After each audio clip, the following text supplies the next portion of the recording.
Вот существует в богословии, в теологии такое мнение, что откровение не носит законченного, завершенного характера, оно продолжается. И вот все-таки в Коране считается, что пророк Мухаммед это последний пророк. Хатам. Да. Хатам. Хатам Да. это бессрочная печать. Могут ли быть после него пророки? То есть у него нет. Я сейчас вам скажу. Как пророческая миссия, она завершена. И объясняю почему. Вы должны обязательно понять почему. То есть в Коране говорится очень мощные вещи. Будут предсказатели, будут ясновидцы. Прям написано в Коране. Будут, но не будет Писания. А почему? Потому что вот за 2000 лет, 1450, так грубо, да, разгадано 8% от коранического текста. Более того, вот я вам говорю, что с полной ответственностью, что в Коране прописана вся эмбриология медицинского фактора, вся эмбриология, то есть развитие в чреве женщины, ребенка. Да. Лауреат Нобелевской премии именно по эмбриологии Кейт Мор, он был у меня дома, он оставил у меня свой труд, вот такую огромную.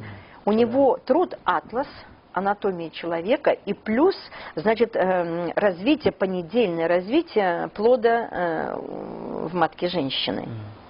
И вот этот атлас снабжен кораническим текстом. Потому что он сказал, если бы я прочел Коран 20 лет назад, я бы получил Нобелевскую премию 20 лет назад. Там расписана эмбриология вплоть до недели.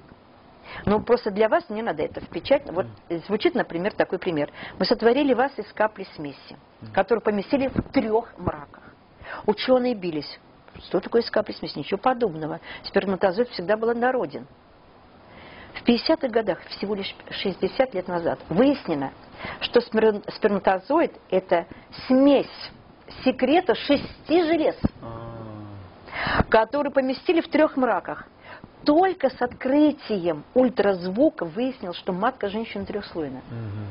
Вы понимаете, это кажется мелочь, но далеко не мелочь. Когда говорится, что вот первое, когда мы поместили, вот мы прикрепляем ее к определенному месту. Научные знания, по сути. То есть мы прикрепляем вот эту смесь к определенному месту, плацента, который имеет вид пиявки. Вы знаете, что когда вы читаете, кто мог это знать? Это в чреве женщины происходит. Да. Вы понимаете, там расписано понедельно, что сначала развивается скелет, а потом он одевается в плоть. И сотворю скелет, и все, и одену в плоть. А правда ли, что Жан-Жак Кусто спускался там на сколько-то там метров под воду, и какую-то рыбу нашел, и там была цитата из суры Корана, что такое лето? Не знаю, это я, скорее всего, конечно, измышление, но что было, что... Ив Кусто принял ислам, это 100%, вы же знаете. Он принял ислам когда? Когда, вы знаете, он только подводным плаванием занимался. Он как раз уперся в ту преграду, которая написана в Коране. И мы послали мощную преграду между соленой и сладкой водой, которую им никак не перейти. Когда космонавты поднялись в космос, и когда ко мне ворвался Муса Манаров и сказал: Лера, я видел эту преграду при впадении Волги в Каспий, Нила в Средиземное море и Амазонки. Вот просто вот такое впечатление, что вот здесь кончается одна вода, начинается другая, она другого цвета, другой фактуры. И вот рыбка, когда Ив Кусто это прочел в Коране, и когда рыбка подплывает вот к этой преграде, она не смешивается, эта вода. Пресноводная рыбка? Пресноводная рыбка, она разворачивается и идет назад к реке. А соленая рыбка, когда к этой преграде с соленой стороны, она разворачивается и идет назад к соленой. Она не вплывает в пресную.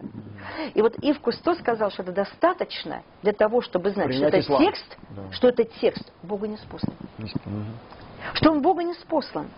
Вы понимаете, вот это очень важно понять.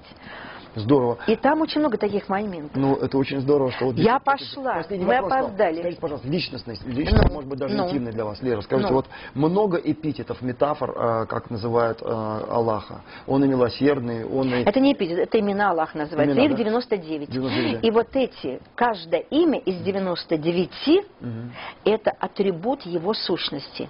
Какие мы знаем атрибуты? Щедрость, мудрость, всепрощающий. Это этические атрибуты? это этические атрибуты. Это этично. Ну, а если щедрость, то я не знаю, это этический атрибут или нет. Но это чистые вот такие, которые неотъемлемо присущи Аллаху. И люди очень любят эти имена, и они берут их себе в светской жизни для именования своих людей с прибавлением абд. Например, Абд-Улла. Аллах, Абд-Аллах, Абдулла. Абдулла, да, точно. Абдул-Карим. Это Карим добрый. Халид вечный, но вот он без абд почему-то идет в арабском. Но вот, понимаете, это имена Аллаха, которые отражают атрибуты его сущности. Самый добрый, самый щедрый, самый мудрый, знающий. Вот этих имен атрибутов есть самое важное какое-то одно? Или они все равны? Нет, они все равны с собой, потому что они все атрибуты. А вот эти суфии, которые повторяют имена, это какая-то... Когда на четках, да?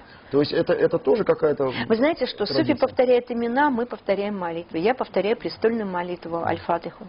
Я очень люблю Аль-Фатиху, и я повторяю Аль-Фатиху. Кстати, я спросила нашего шейха, не нашего шейха, у нашего раввина, что он повторяет, когда четкие. Он Шма Исраиль, он тоже повторяет слушай Исраиль. Ну, престольную суру. Для наших телезрителей, пожалуйста, мы не могли прочитать эту молитву с переводом? Нам бы очень было бы приятно. Бисмиллахир-рахманир-рахим. Альхамдулилля рабби алямин. Ар-рахманир-рахим. Малики яумиддин. Ияка набуду, ияка настаин. Ихдина сирата мустаким. Сирата лязина анамта алейхи. Гейри магдуби алейхи. Валядалин. Амин. Это хвала Аллаху, Господу миров. Всемилостив и милосерден Он один. Для судного один Он властелин. Лишь пред Тобой колени преклоняем, лишь к Тебе о помощи взываем. Направь прямой стезею нас, стезею тех, кто милостью Твоей одарен, стезей не тех, на ком Твой грех, и кто в невежестве блуждает.